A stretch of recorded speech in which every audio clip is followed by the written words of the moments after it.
রাসূল সাল্লাল্লাহু আলাইহি সাল্লাম বলছেন, পৃথিবীর মানুষ মনে রেখো, 7টা কাজে মানুষ ধ্বংস হবে, মানে জাহান্নামে চলে গেছে। 1, আল ইশরাকু বিল্লাহ, আল্লাহর সাথে শিরক করা। 2, কাতলুন নাস, মানুষকে হত্যা করা।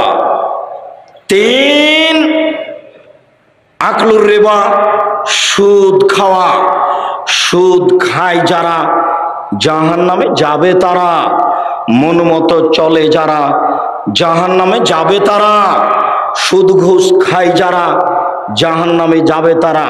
কিস্তিতে টাকা তোলে যারা জাহান্নামে যাবে তারা। মন মতো চলে যারা জাহান্নামে যাবে তারা। আমি আব্দুর রাজ্জাক বিন ইউসুফ, আপনার বাড়ির মানুষ, আপনাকে আমি ভিক্ষে করে খেতে বলিনি, তবে ভিক্ষে করে খাওয়া জায়েজ। আপনাকে আমি বলেছি চকলেট বিক্রি করে খান, কলা বিক্রি করে খান, সুদের উপরে টাকা নিয়েন না। এরকম ইন্স্যুরেন্সে চাকরি করিয়েন না। এদেশের মাটিতে এমন কোন এনজিও নাই যেখানে চাকরি জায়েজ, সব সুদের সাথে জড়িত। এদেশের মাটিতে এমন কোন ব্যাংকিং ব্যবস্থা নেই যেটা সুদমুক্ত, সেখানে যেখানে চাকরি জায়েজ। ব্যাংকে টাকা রাখা আর স্বেচ্ছায় চাকরি করা দুটো এক নয়। কথার 19-20 হওয়া খুব কঠিন আছে। কথা ফেরত নিতে হবে না সহজে। ভিক্ষা করে খাওয়া ভালো, শ্বশুরের কাছে যৌতুক নেওয়া ভালো নয়। ভিক্ষা করে খাওয়া ভালো, কিস্তিতে টাকা তোলা ভালো নয়। ভিক্ষা করে খাওয়া ভালো, সুদ খাওয়া ভালো নয়। সুদ চিরদিনের জন্য জঘন্য, নিকৃষ্ট, নেক্কারজনক কাজ, যার ফলাফল জাহান্নাম। সুদ যে খায় সে একদিন ভিক্ষুক হবেই হবে। যে সুদ খায় তাকে একদিন না একদিন ভিক্ষুক হতেই হবে। হয় সে হবে, না হয় তার ছেলে হবে, ভিক্ষুক হতেই হবে। সুদের পরিণাম নিঃস্ব। সম্মানিত দিনী ভাই বোন, রাসূল সাল্লাল্লাহু আলাইহি সাল্লাম বলেন 7টি কাজে মানুষ ধ্বংস হবে, জাহান্নামে যাবে। তার 3 নম্বর হলো সুদ খাওয়া। 4 নম্বর হচ্ছে আকলু মালিল ইয়াতীম, এতিমের মাল খেয়ে নেওয়া। 5 নম্বর হচ্ছে আত-তাওয়াল্লি আনিস জিহাদ, যুদ্ধের মাঠ থেকে পালিয়ে যাওয়া। 6 নম্বর হচ্ছে কাজফুল মুহসানাতিল মুমিনাতিল গাফিলাত, ভালো মানুষের উপরে অপবাদ দেওয়া, ভালো মহিলার উপরে অপবাদ দেওয়া, দলীয় কৌশলে, দলীয় ক্ষমতায় দাঙ্গাবাজি করে, ক্ষমতা দেখিয়ে, দাপট দেখিয়ে, স্বৈরাচারী, স্বেচ্ছাচারী, বদমেজাজি দলীয় দাপট দিয়ে একটা নিঃস্ব মানুষের উপরে বদনাম চাপিয়ে তাকে জাতির সামনে অপমান করেছে।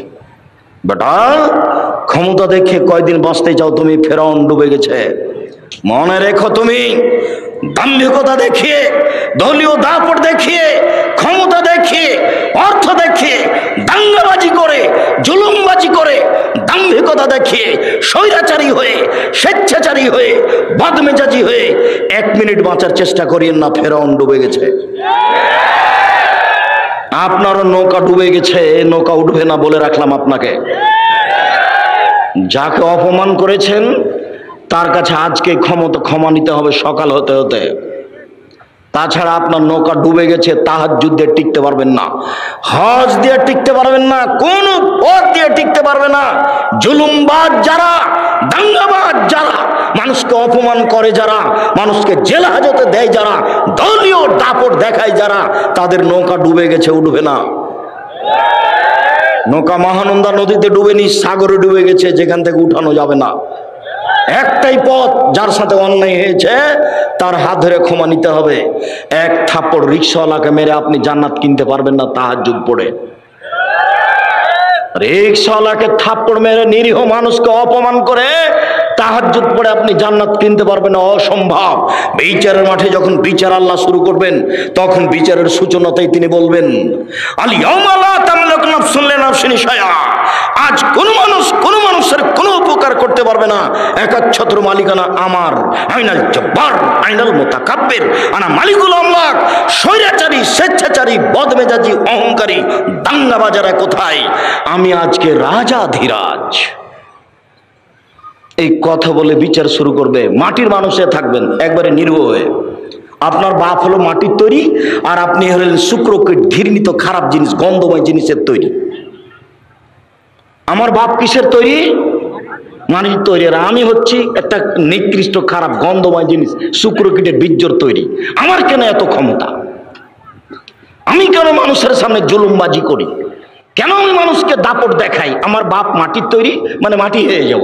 আর আমি হচ্ছি শুক্রকীট, একবারে পচা দুর্গন্ধময় জিনিসের তৈরি, যাতে গোসল করা লাগে, যাতে কাপড় অপবিত্র হয়ে যায়, তা দিয়ে আমি তৈরি। আমার কেন এত ক্ষমতা? আমার কেন এত দাপট? আমার তো ভিত্তিই ভালো নয়।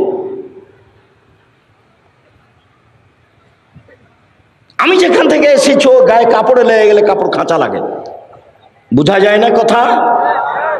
আমি এই কথা বলিনি, এই কথা আল্লাহ বারবার বলছেন কোরআন মাজিদ। এই কথাই বারবার বলছেন যে তুমি কেন অহংকার করো? তোমার বাপ মাটির তৈরি আর তুমি বীর্যের তৈরি, তোমার অহংকারের কি আছে? তোমার অহংকার সাজে না, তোমার দাম্ভিকতা সাজে না, তোমার জুলুমবাজি সাজে না। সম্মানিত দিনী ভাই বোন, জাহান নামের জন্য অপেক্ষা করিয়েন না। পৃথিবীর 3 শ্রেণীর মানুষ জাহান নামে যাবেই। 3 শ্রেণীর মানুষ জাহান নামে যাবে। এক, মদমেনুল খামর, যারা নিয়মিত বিড়ি, তামাক, জর্দা, সিগারেট, গুল, নেশাদার দ্রব্য খায়, পান করে, তারা জাহান নামে যাবে। আজ থেকে এই সারা চাঁপাইনবাবগঞ্জে, এই দেবীনগর থেকে নিয়ে, সুন্দরপুর থেকে নিয়ে, আপনার যত আছে, টিকলিচর থেকে নিয়ে, নম্পট থেকে নিয়ে, যত এলাকা আছে, সব এলাকাতে আর কোনোদিন বিড়ি সিগারেট বিক্রি হবে না। সেদিন যেমন বলে গেছি যে ডুলি বিবি শব্দটাতে পেশাব করে দিয়ে উঠো, মানে ডুলি বিবি শব্দ আর কোনোদিন ব্যবহার করব না। 20-30 বছর পরে কেউ যদি বলে ডুলি বিবি, তখন আর একজন বলবে ডুলি বিবি কি গো? তখন আমাদেরকে বুঝাতে হবে অনেক দিন আগে ডুলি বিবি প্রথা ছিল, বরের সাথে যুবতী মেয়েরা যেত ঢং করে, সাজ করে, সেইটার নাম ডুলি বিবি। এখন এটা বাদ পড়ে গেছে। চাঁপাইনবাবগঞ্জে বিবাহের শুরু থেকে শেষ পর্যন্ত একটা কাজও জায়েজ না, সবই হারাম। 32 বছর থেকে বলছি, কে এখন পর্যন্ত দাঁড়িয়ে আমাকে বলে না যে নাদরা সাহেব এইটাই ঠিক? সাহস হবে কোথায়? সবই যে খারাপ, একটাও যে জায়েজ নয়, একটাও জায়েজ নয়। সবাই মিলে বউ দেখতে পারে না, এটা হলো হারাম। বায়না প্রথা, বায়না করে তার হাতে টাকা দিবে, এইটা হলো হারাম। থুবড়া, সারা গ্রামের লোক মেয়েটার মুখে ক্ষীর দিচ্ছে, আরে বউয়ের মুখে ক্ষীর দেয়, এই মেয়েটা সারা গ্রামের বউ হলো কি করে? তাহলে হিসাব বেটা গায়ে লাগে না কেন? গায়ে কি সবই পুজ? সবই পুজ নাকি? একটু রক্ত নাই? আপনারা এসে ঠিক বলেছেন। আর নইলে এমন কথা বলেন কি করে? জবাব দিতে হবে। আমি জবাব দেওয়ার জন্য প্রস্তুত। এই নীতিতে শুধু প্রস্তুত নই, এই নীতিতে পেশাব করে দিতে প্রস্তুত। নীতি জাতি থেকে উঠিয়ে দেবো, চাঁপাইনবাবগঞ্জ জেলা থেকে বিদায় করে দেবো। 2 যুবতী মেয়েরা সারা রাত গীত গাইবে কণ্ঠস্বরে, আর থুবড়া খাওয়াবে সারা দিন, সারা রাত। সব গ্রামের লোক এসে বসবে, তার সামনে ক্ষীর তুলে দিবে। আশ্চর্য নোংরা নীতি।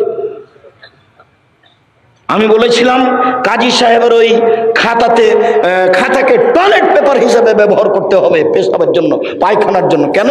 ওতে আছে 4টা সাক্ষী। তখন ওই কাজী সাহেব আমার উপরে খুব ক্ষেপে গেলেন, সম্ভবত মানিকগঞ্জ থেকে।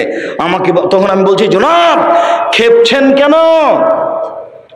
শুধুমাত্র জেনা প্রমাণ করতে কয়টা সাক্ষী লাগে? পৃথিবীতে আর কোনো কাজে 4টা সাক্ষী লাগে না, শুধুমাত্র জেনা প্রমাণ করতে 4টা সাক্ষী লাগে।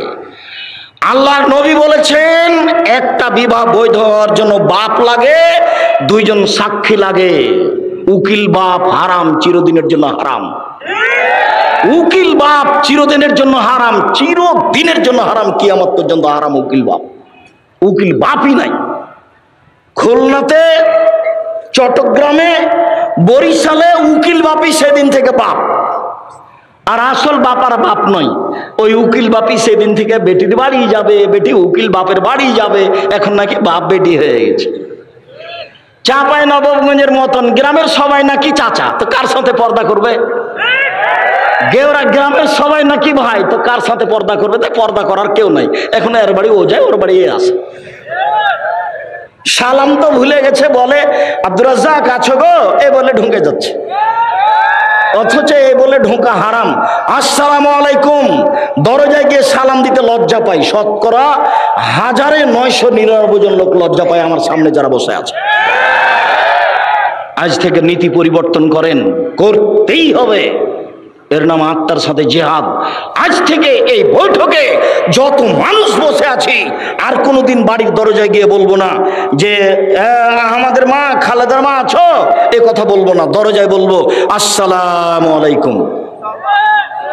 বলা যাবে না ইনশাল্লাহ বলছো না কেন? একটু লাভ দিয়ে উঠলে তো ভুলে যায় না, বলো ইনশাল্লাহ। ইনশাল্লাহ।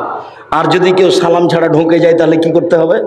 বাহির দরজায় যান, বাহির দরজায় যান, ওখান থেকে সালাম দিয়ে ঢুকেন। 3 শ্রেণীর মানুষ জাহান্নামে যাবে। 1, বিড়ি তামাক জর্দা সিগারেট গোল নেশাদার দ্রব্য খায় পান করেছে। 2, আর রাজনাত মিনান নিসায়ে, পুরুষের বেশধারী নারী, পুরুষের জুতা স্যান্ডেল পরে, পুরুষের শার্ট প্যান্ট পরে, পুরুষের পোশাক পরে। এই এলাকা থেকে এখন রাস্তা পাকা হয়ে গেছে। এই সুন্দরপুর নারায়ণপুরের ছেলে মেয়েরা বেশি শিক্ষিত শিক্ষিতা, এরা এখন মনে করেছে বেটি ছেলেরা যে আমাকে নিজেকেই বাজার করতে হবে। কেন? ওর স্বামী যখন কাপড় কিনে নিয়ে এসেছে তখন কাপড়ে হাতে বলছে কি যে মোটা কাপড় কিনে নিয়ে এসেছে। তখন নিরুপায় হয়ে স্বামী বলেছে তাহলে তুই কিনে নিয়ে। তখন ও যাওয়ার সুযোগ পেয়েছে। কাপুরুষ, কাপুরুষ, এর নাম কাপুরুষ, এর নাম কাপুরুষ। জীবনে আমরা কোনোদিন বাজারে যাইনি, জীবনে আমরা তো বেঁচে আছি। এবং এই কথা তো দূরের কথা, কাপড় কোনো মানুষ যদি কিনে নিয়ে এসে বাসায় দেয় তাহলে বলতে পারবে না এটা মোটা না চিকন। আর যদি স্বামী হাতে দেয় তাহলে বলতে হবে তুমি যাহাই আনিয়েছ তাহাতেই আমি খুশি। তাহলে সংসারের ভালোবাসা দ্বিগুণ বেড়ে যাবে। মোটা হোক চিকন হোক, তুমি যাহাই আনিয়েছ তাহাতেই আমি খুশি। অন্য মানুষ যদি কোটি টাকা দিয়ে কিনে নিয়ে আসে আমি খুশি নই। আমি নিজে হাতে যদি পরিশ্রম করে কিনে নিয়ে আসে আমি তাতে খুশি নই। তুমি আমার জন্য কিনিয়েছ তাতেই আমি খুশি। তাহলে সংসার সুন্দর হবে। আর আপনাকে আর একটা কথা বলা থাকছে, সবসময় নাম ধরে কাজে বলবেন, নিজে কাজ করবেন না। 1 গ্লাস পানি আপনি নিজে ঢেলে খেলেন কেন? নিজে ঢেলে খেলেন কেন? আপনি বলবেন খালেদা 1 গ্লাস পানি নিয়ে আসো তো, ও খুশি হবে। আর যদি নিজে ঢেলে খান তাহলে মনে করবে আমার উপরে রাগ করেছে সেজন্য তো আমাকে বলেন। আর আপনাকে বলছি, আপনি মহিলা মানুষ, একটু পরে বলছি যে আপনি 1 গ্লাস পানি এইভাবে সামনে থ্যাকস করে দিয়ে সরে যায়েন না, এতে জান্নাত হবে না, এইভাবে সংসার চলবে না। আমি আপনার কাছে আসছি একটু পরেই। সম্মানিত দিনী ভাই বোন, এই কথাটা শেষ করে নিই। আমরা এখন রাস্তাঘাট পাকা, এর অর্থ আমার বোনকে আমার মাকে গিয়ে চাঁপাইনবাবগঞ্জ শহরে বাজার করতে হবে, সারা দিন এর ধাক্কা খেতে হবে, ওর ধাক্কা খেতে হবে। মোহর দিনে আপনি ধাক্কা খায় আর একজনের খারাপ লাগে না? একটু লজ্জা লাগে না? একটু শরম লাগে না? একটু হায়া লাগে না? একটু খারাপ লাগে না? একটু বোধোদয় না? একটু বোধগমন, একটা আত্মমর্যাদা নেই? আত্মমর্যাদা, আত্মমর্যাদা। উপস্থিত বৈঠকের দিনী মুসলিম শুনেন, উপস্থিত বৈঠকের দিনী মুসলিম বোন শোনেন। এই মেঘ, কথা বলছো কেন? তখন তো তোমার জন্য কথা বলছি আর তুমি কথা বলছো মানে লজ্জা হয় না তোমার? শরম হয় না তোমার? হায়া হয় না তোমার? ইতস্তবোধ হয় না তোমার? বোধোদয় বোধোদয় নেই তোমার? বোধগম্য নয় তোমার? কোন সাহসে তুমি কথা বলো? তোমার বাপ তোমাকে কিছু বলে না, যার জন্য তুমি মনে করেছো এখানে আসলে তুমি ফুলে ধোয়া থাকবে নাকি? ভদ্রতা বজায় রেখে মুসলমানের মেয়ে হে বসে থাকো, আমি তোমার জন্য এসেছি। এই মাঠে আমি গত বছর আসতে পাইনি, আমার একটা দুঃখ বেদনা আছে। আমি সাধ করে তোমার জন্য এসেছি, তুমি মুখ খুলবে না। আমার কথা শেষ হবে তখন তুমি ভাবতে ভাবতে বাড়ি যাবা। এটা আমি ঐকান্তিক কামনা এ দেশের মানুষ হিসেবে তোমার কাছে আমি দাবি রাখি। যত দিনী ভাই বোন আছেন, শরীয়তের ব্যাপারে আমি আপনার কাছে আসতে চাই। আমার এটা দাবি আপনার কাছে, শরীয়তের ব্যাপারে আপনি আমার কাছে আসবেন, এটা আমার দাবি আপনার কাছে। জাতির যদি রাস্তাঘাট করে দিতে না পারি, জাতির যদি স্কুল কলেজ করে দিতে না পারি, জাতিকে চূড়ান্ত সঠিক ধর্ম দিতে পারবো ইনশাআল্লাহ। ধর্মের ব্যাপারে জাতিকে ফাঁকি দিয়ে পরকাল হারাতে রাজি নই। আর ধর্ম নিয়ে চিন্তা ভাবনা করি, হাতে ফতোয়া লিখছি প্রায় 24-25 বছর থেকে। কাজেই কেউ চট করে একটা কথা বলবে আর সেটাই প্রমাণ হয়ে যাবে, কথা নয়। একটা মমর্ষ ব্যক্তি, জানাজা ব্যক্তি, লোককে কবরে থাকা নিয়ে প্রায় 241টা বেদাত আছে, পুরোটাই বেদাত। লোকটা মরে জান যায়। আপনি তার পাশে সূরা ইয়াসিন পড়লেন কেন? কেন পড়বেন? সূরা ইয়াসিন পড়ে কোনো কিছু হবে না, আপনি পড়লেন কেন? মরার সাথে সাথে আপনি মুখটা ঘুরিয়ে দিলেন কেন? সাদা কাপড় দিয়ে ঢেকে দেন। মরার সাথে সাথে আপনি পেট চেপে পেশাব পায়খানা বের করলেন কেন? এই মহিলা বৈঠকের মহিলা দিনী বোন শুনেন, আপনাকে বলছে, এদিকে শুনেন। মহিলাটা মারা গেছে, আপনি পেট চেপে পেশাব পায়খানা বের করলেন কেন? কে বলেছে আপনাকে? আপনি এখন নখ কাটলেন কেন? নখ তো যখন শ্বাস ছিল তখন কাটতে হতো, শ্বাস বন্ধ হয়ে গেছে, সব এখন বিধান বন্ধ। আপনি এখন নখ কাটলেন কেন? মোচটা ছোট করলেন কেন? পরিষ্কার পরিচ্ছন্নতায় গেলেন কেন? সব বন্ধ, শুধু ওযু দিয়ে গোসল দিতে হবে। ওকে সম্পূর্ণ বাম কাতে রেখে ডান কাতে পানি ঢেলে শরীরটা গোটা ভিজিয়ে দিয়ে, গোটা শরীরের সাবান লাগিয়ে দিয়ে খুব হাত দিয়ে ডলে, শক্ত করে ডলে পরিষ্কার করে ঝকঝকে করে ধুতে হবে 3 বার, 5 বার, 7 বার ঝকঝকে করে পরিষ্কার করে ধুতে হবে। ধুয়ে সাদা কাপড় 3টে বিছিয়ে দিয়ে লাশটা উঠিয়ে দিয়ে ডানেরটা বামে, বামেরটা ডানে। লাশের পা আগে যাচ্ছে না মাথা আগে যাচ্ছে এটা বিবেচনার দরকার নেই। লাশকে সামনে রেখে 2জন 3জন বক্তব্য দিতে পাবে না। চেয়ারম্যান একবার, মেম্বার একবার, গ্রামের সর্দার একবার, ওর বাপ একবার, ওর বেটা একবার, না এগুলো একটাও চলবে না। 2-1টা কথা ইমাম বলতে পারেন, তার একটা কথা থাকবে যে এর ঋণ আছে নাকি, ঋণ থাকলে জানাজা হবে না। ব্যাংকে লোন নিয়ে কোনোদিন ব্যবসা করিয়েন না। এই ছেলে, এই যুবক শোনো, ভিক্ষা করে খেতে প্রস্তুত আছি, ব্যাংকে লোন নিয়ে ব্যবসা করব না। ও ব্যাংকে চাকরিজীবী, আপনাকে বলছি, সরকার আপনাকে লোন দিয়েছে, বাড়ি তো 5 তলা করেছে লোনের টাকায়, আপনার তো জানাজা হবে না। ছেলেরা তো এই বাড়িতে বসবাস করবে, জানাজাই হবে না আপনার। জাহান্নাম জান্নাত পরে, জানাজাই নেই। লোন আছে যার, তার জানাজা নেই। যতক্ষণ পর্যন্ত লোন পরিশোধ না হবে ততক্ষণ পর্যন্ত জানাজা হবে না। দেখি কে আছে এমন তার জানাজার বৈধতা দিতে পারে। মাটি দেওয়ার সময়তে বিসমিল্লাহ বলে মাটি দিতে হবে, যেদিকে পা থাকে সেদিক থেকে ঢোকাতে হবে। তার মানে কোন দিক থেকে বলেন তো? কোন দিকে পা থাকে? এই ছেলে বলো, দক্ষিণ দিকে। বলতে পারছো না কেন? খালি মিছিলে অমুকের চরিত্র ফুলের মতো পবিত্র, ওটা খুব পারে একটা সিগারেটের হিসাবে। একটু বুদ্ধি থাকে না? একটু হিসাব পাও না, আজ থেকে নীতি পরিবর্তন করে দাও। উপার্জন করে খাই, কারো এ বিষয়ে বলতে রাজি নই। তুমি জানো রাতে কি করে? তুমি যে বললে অমুকের চরিত্র, তুমি কি করে জানো তার চরিত্র? তুমি কি আল্লাহ? তুমি কেন গেলে এখানে আর একজনের এইভাবে সাফাই গাইতে? একটা সিগারেটের কারণে তোমার ইতস্তবোধ হয় না? রুজি উপার্জন করে খাও। আরে ভিক্ষা করে খাবো কেন? মানুষের বাড়িতে কাজ করে খাবো, মানুষের বাড়িতে কাজ করে খাবো। ক্ষমতা নিয়ে বসবাস করবো, সাহস নিয়ে ইমান নিয়ে বসবাস করবো। একদিন চকলেট দিয়ে ব্যবসা করেছি, একদিন কাপড়ের ব্যবসা করব, একদিন কোটি টাকার ব্যবসা করব, একদিন উসমানের মতো ধনী হবে এই মাটিতে। ব্যবসা করে জাতির উপকার করব ইনশাআল্লাহ। চাঁপাইনবাবগঞ্জে বাড়ি, সেই জন্য 5 বছরে আম বাগান বিক্রি করে আপনার লন্ডনে বাড়ি করব না। 5 বছরের জন্য বিক্রি কয়েক কোটি টাকায়, একবারে নগদ জাহান্নাম। কিভাবে দিন কাটছে কেউ একটু বুঝতে চায় না।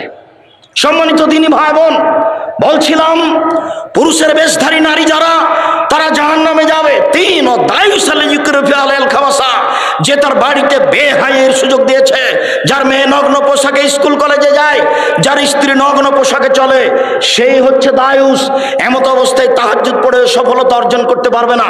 সম্মানিত দিনী ভাই বোন, আমি এখানে মহিলাদেরকে আরো একটি কথা বলে সামনের দিকে যেতে চাচ্ছি। উপস্থিত বৈঠকের দিনী মুসলিম বোন, শুনে রাখুন, রাসূল সাল্লাল্লাহু আলাইহি সাল্লাম বলেন, 2 শ্রেণীর মানুষ আছে ওরা জাহান্নামে যাবে, আমি তাদের দেখিনি। 2 শ্রেণীর মানুষ আছে ওরা জাহান্নামে যাবে, আমি তাদের দেখিনি। 2 শ্রেণীর মানুষ আছে ওরা জাহান্নামে যাবে, আমি তাদের দেখিনি।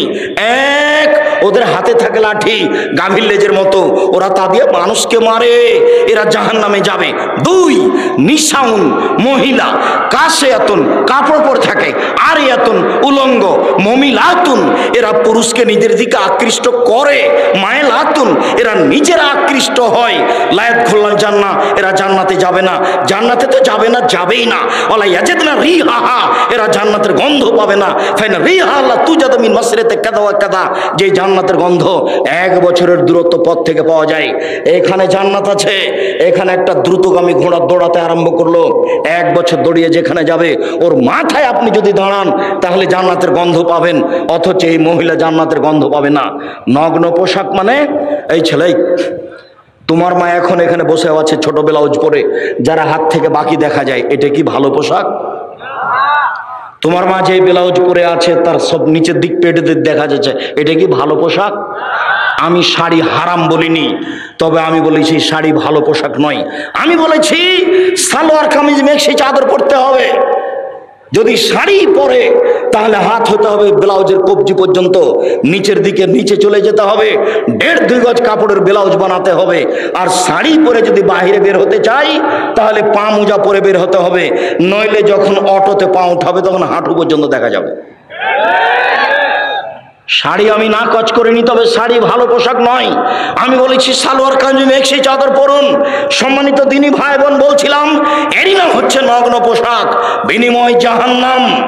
আবার যখন ওরা রাস্তায় হাঁটে তখন সব পুরুষ তাকে দেখতে থাকে, আবার ওরা যখন রাস্তায় হাঁটে তখন কেন জানি কেমন কেমন করে, আনছান আনছান করে, একবার এই দিকে যায় একবার ওই দিকে যায়, একবার হাত নাড়ে একবার মাথার চুল নাড়ে।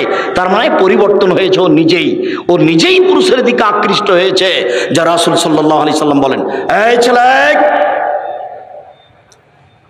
2-1টা ছেলে বাচ্চা আপনার পাশ থেকে উঠে যদি তা আপনি ঠেকাবেন কেন? ও তো এইসব কথা বুঝতে পারে না, ও যেতে চাইবে, আর যার সামনে দিয়ে যাবে সে কথা ধরে রাখতে পারবে না। আর আপনি দয়া করে কোনো প্রয়োজন আমাকে দেখায়েন না কিছুক্ষণ। সম্মানিত দিনী ভাই বোন, রাসূল সাল্লাল্লাহু আলাইহি ওয়াসাল্লাম বলেন, লানা রাসূলুল্লাহ সাল্লাল্লাহু আলাইহি সাল্লাম আকেল রিবা ওয়া মুকিলাহু ওয়া কাতিবাহু ওয়া শাহিদাইহি।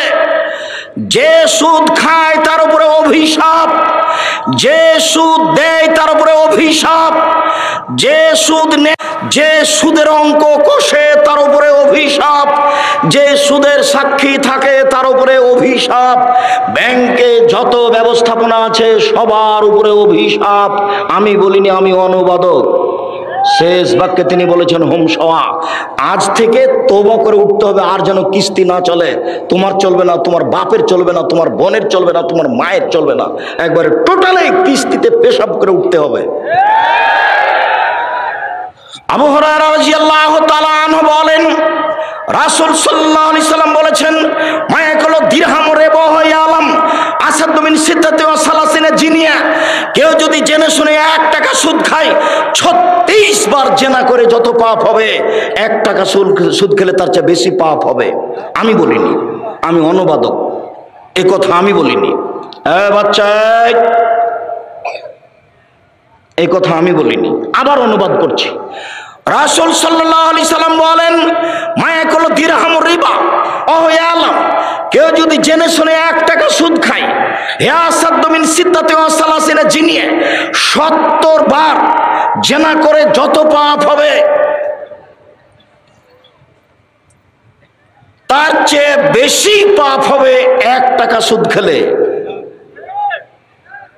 36 বার, 36 বার জেনা করে যত পাপ হবে 1 টাকা সুদের পাপ বেশি হবে।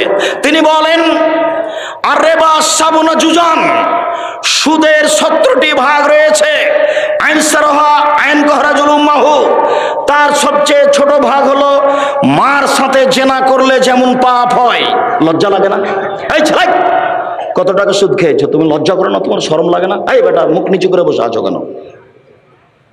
তওবা করে উঠো। ভিক্ষা করে খেতে রাজি আছি, আজ থেকে সুদের মুখে পেশাব করে দেবো। কোটি কোটি টাকা সুদ খেয়েছি, আর যদি এই বৈঠকে বলতে পারি আমি সুদ ছেড়ে দিলাম, তুমি আমাকে মাফ করো, যদি আমার কোটি কোটি টাকা সুদ থাকে মাফ হয়ে যাবে। রিক্সাওয়ালাকে যদি আমি দাম্ভিকতা দেখে 1 থাপড় মেরে থাকি তাহলে আর পাপ ক্ষমা হবে না, ওটা জুলুমবাজি করা। যদি যাকাত ওসর বের না করি তাহলে ফকিরের হক মেরে খেয়েছি। কার? যাকাত ওসর ফেতরা কাকে দিতে হবে? ফকিরকে। তো আমি দিলাম না, আমি কি করলাম? ফকিরের হক মেরে খেলাম, এর বিচার পরে হবে। 1 মিনিট, যারা জালেম তাদের বিচার পরে হবে, যারা রিক্সাওয়ালাকে থাপ্পড় মেরেছে তার বিচার পরে হবে, যারা পাড়া প্রতিবেশী গ্রাম্য চাচা চাচিকে অপমান করেছে তার বিচার পরে হবে, যারা দাম্ভিকতা দেখে দলীয় দাপটে মানুষকে জেলে দিয়েছে তার বিচার পরে হবে। পৃথিবীর মানুষ শুনে রাখুন, বিশ্বের বাঙালি দিনী ভাই বোন যারা আমার সামনে আছেন, যারা অনলাইনে আমাদের সাথে আছেন সারা পৃথিবীর বিভিন্ন স্থান থেকে, তাদেরকে আমরা অনুরোধ করে জানাতে চাই, মনে রাখবেন কারো যদি মানুষের সাথে অন্যায় আচরণ হয়ে থাকে তার নাম জুলুম, তার বিচার পরে হবে। যদি একদিন লেট হয় তাহলে 50,000 বছর, যদি 3 দিন লেট হয় তাহলে 1.5 লক্ষ বছর, যদি 500 বছর দেরি হয় কতদিন হবে? খুব সাবধান। বিচারের সময়সীমা ভালো মানুষের জন্য কয় মিনিট? 5-7 মিনিট, 1 ওয়াক্ত সালাতের সমান। বিচারের মাঠে একটা ভালো মানুষের বিচারের সময়সীমা কতটুকু? 1 ওয়াক্ত সালাতের সমান, 1 ওয়াক্ত ফরজ সালাত আদায়ের সমান, 1 ওয়াক্ত ফরজ সালাত আদায়ের সমান। মনে থাকবে না মনে হয়?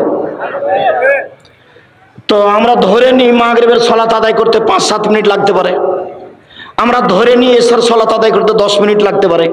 আল্লাহ রাসূল বলেছেন ভালো মানুষের বিচার হবে 1 ওয়াক্ত সালাতের আদায়ের সময়সীমা 5-7 মিনিট, 10 মিনিট। আর কবরের সময়সীমা হলো বাসর রাতের সমান, বাসর রাতের সমান। চাচাতো বোন ফুফাতো বোনকে বাসর রাত সাজাতে হবে না, বাসর ঘর এটা হারাম। বাসর ঘর সাজাতে হবে এ কথাই ঠিক, কনেকে সুন্দরী করে সাজাতে হবে এ কথাই ঠিক। এদেশে একটা বই পাওয়া যায় আদর্শ পরিবার, এখানেই আছে। আপনি যদি মনে করেন আব্দুর রাজ্জাক সাহেব কিনে নিয়ে আপনাকে ঠকিয়ে দিয়েছে, আমার কিছু করার নেই।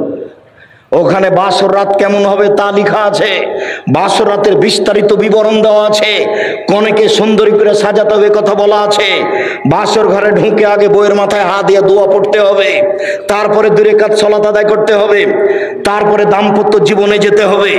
গেলাম রাত 10টার সময়, কিছু কথাবার্তা বললাম, তারপরে সাংসারিক যে 2 রাকাত সালাত আদায় করলাম, তারপরে কিছু কথাবার্তা বললাম, রাত 2টা বেজে গেল, এখন ঘুমাতে গেলাম। তাহলে ঘুমে থাকলাম 3 ঘন্টা, 5টার সময় আজান হয়ে গেল, এই 3 ঘন্টা ঘুমালাম। রাসূল সাল্লাল্লাহু আলাইহি ওয়াসাল্লাম বলছেন কবরের সময়সীমা হলো বাসর রাতের সমান, তাহলে মোটামুটি কবরের থাকার সময়সীমা হলো 2.5-3 ঘন্টা, 4 ঘন্টা এরকম হতে পারে। যখনই ভালো মানুষকে ঘুম থেকে জাগানো হবে তখন সে বিরক্ত হয়ে বলবে, আরে এখনই তো ঘুমালাম, এভাবে তাড়াহুড়া করে জাগানো হচ্ছে কেন? তাকে কেউ জাগাবে না তার কাছের মানুষ ছাড়া। আল্লাহ রাসূল বলছেন নাম কানামাতিল আরুসে, তুমি ঘুমিয়ে যাও বাসর রাতের ঘুমানোর মতো, তুমি ঘুমিয়ে যাও বাসর রাতের ঘুমানোর মতো।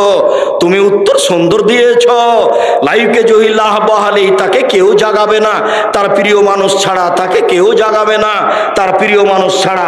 যখন জাগাতে যাবে তখন বিরক্ত হবে, এই তো ঘুমালাম তুমি জাগালে কেন?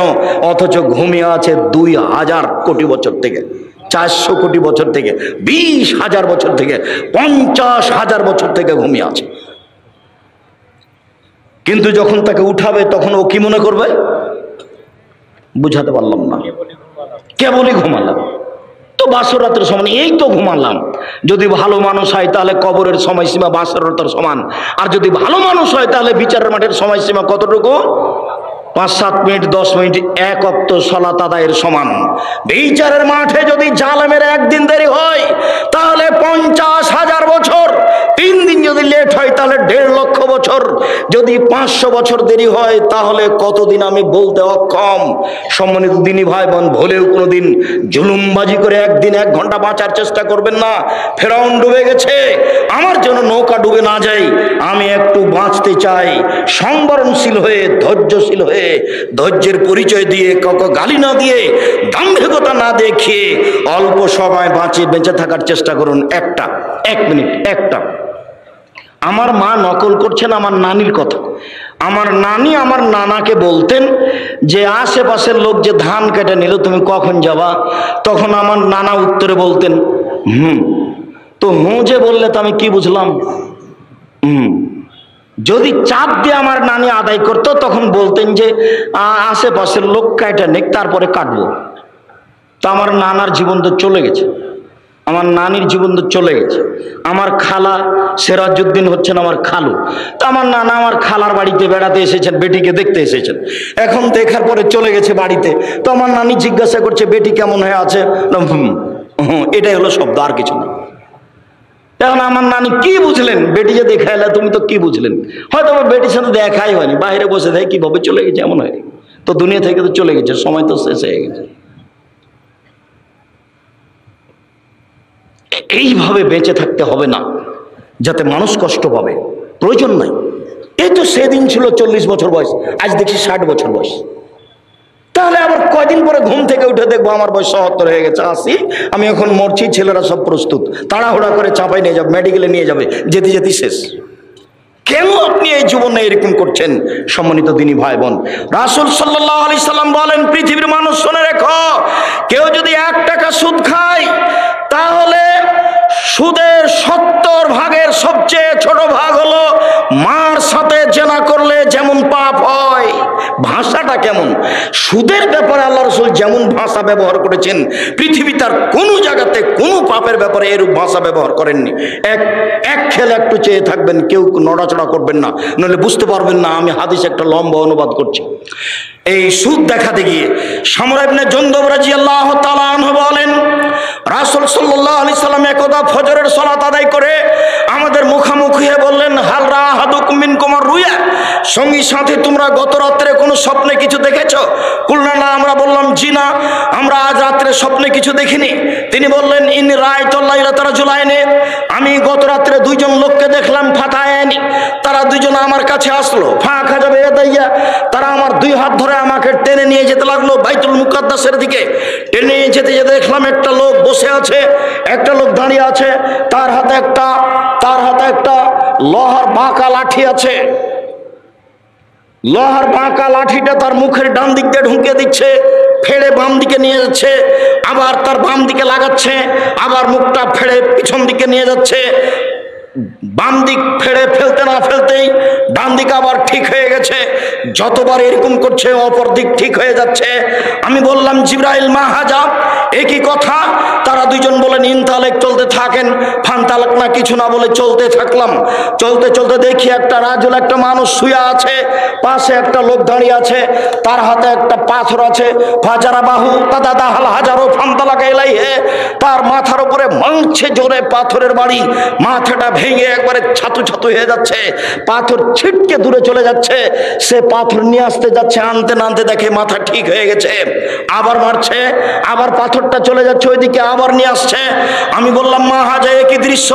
তারা 2 জন বলেন, ইনতালেক, চলতে থাকেন। কিছু না বলে আমি চলতে থাকলাম।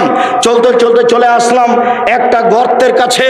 আলা হুসাইকুন আসফালহু আছে, সেই গর্তের উপর দিক সংকীর্ণ, নিচের দিক প্রশস্ত। ওই তন্দুরি রুটি যে চুলাতে বানায় সেরকম। তার ভিতরে দেখি দাদা দাদা দাদা করে আগুন জ্বলছে। যখন আগুনটা জোরে জ্বলে উঠছে তখন ওর ভিতরে যা কিছু আছে সব উপরে চলে যাচ্ছে, মনে হচ্ছে যেন বের হয়ে পড়ে যাবে। যখন আগুনটা একটু কমে যাচ্ছে তখন সব ভিতরে চলে যাচ্ছে।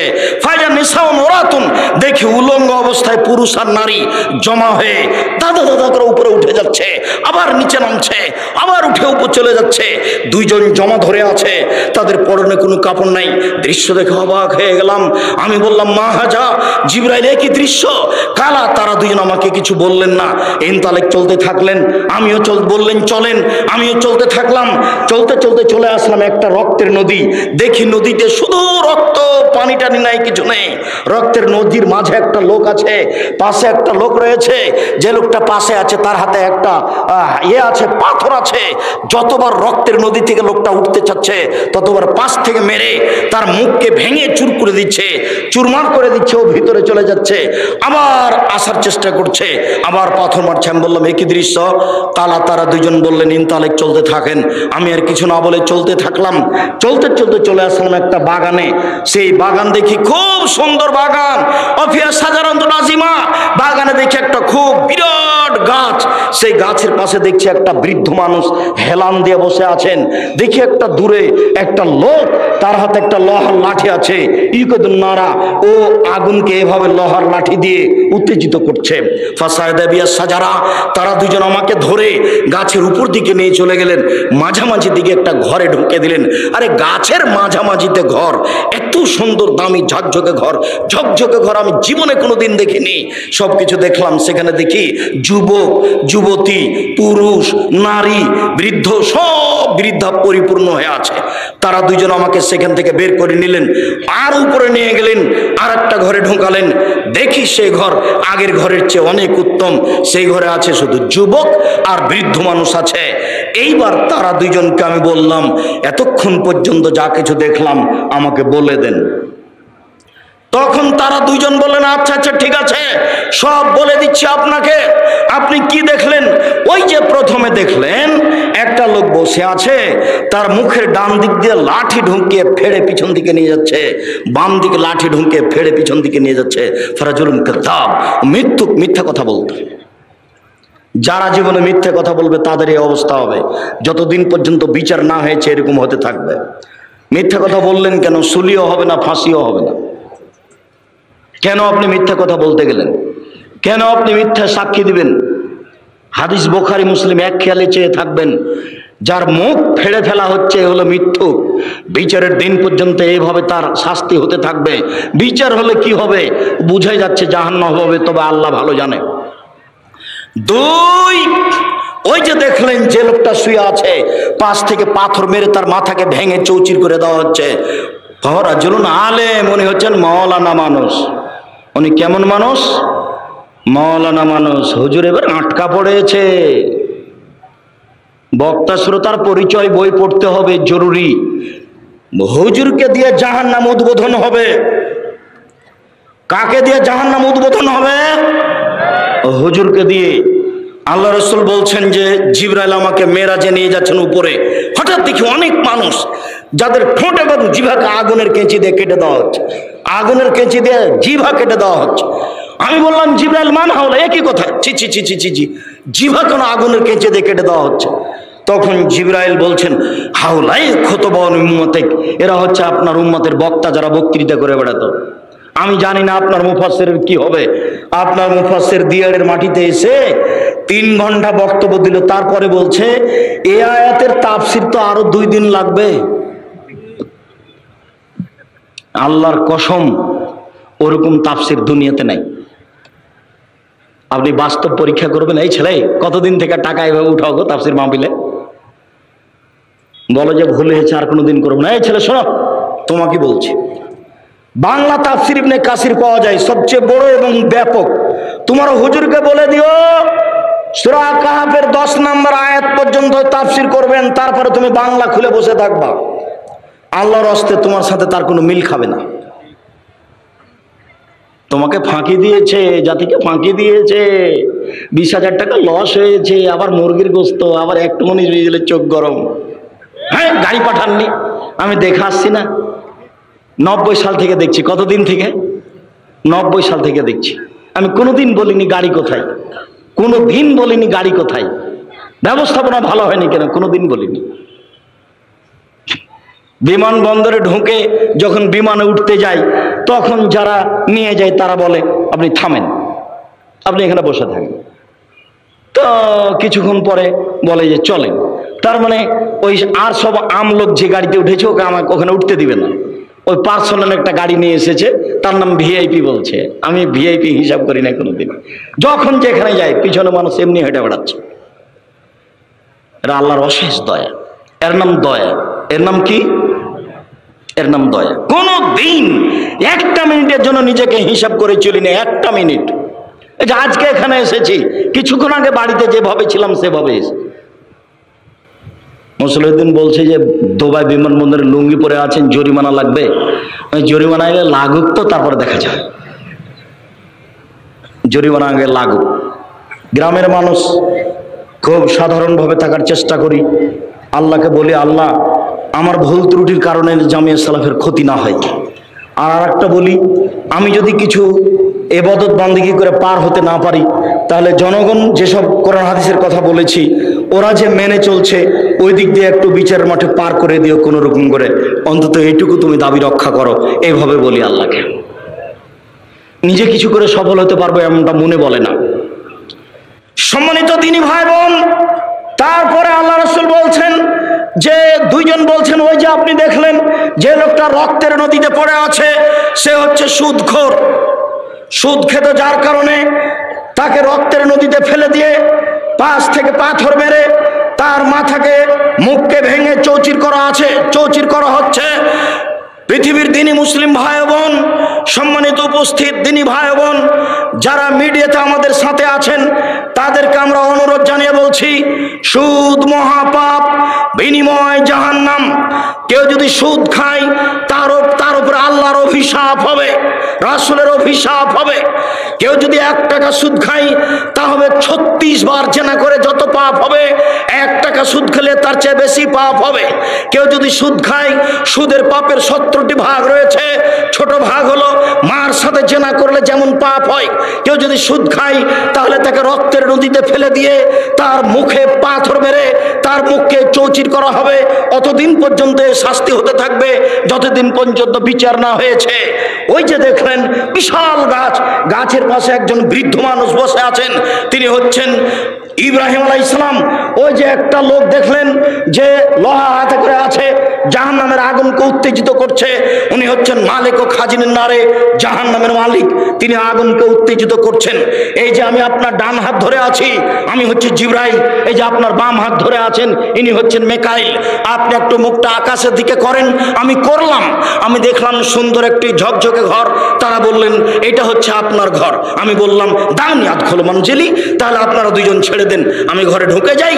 তখন তারা বললেন না না না না না না, আপনার বয়স বাকি আছে, যেদিন আপনার বয়স শেষ হয়ে যাবে সেদিন আতাইতা মানজিলাকা, আপনি আপনার ঘরে চলে আসবেন। হাদিস বুখারী। সম্মানিত দিনী ভাই বোন, আপনাকে আমি সুদের মতো নেককারজনক নোংরা পাপ থেকে বেঁচে থাকার জন্য অনুরোধ জানাচ্ছি। কেউ যদি সুদ খায়, কেউ যদি ঘুষ খায়, কেউ যদি ওসর যাকাত আদায় না করে, তাহলে সে রুজি দিয়ে জাহান্নামে যাবে। শুনুন, সে রুজি দিয়ে তার কোনো ইবাদত কবুল হবে না।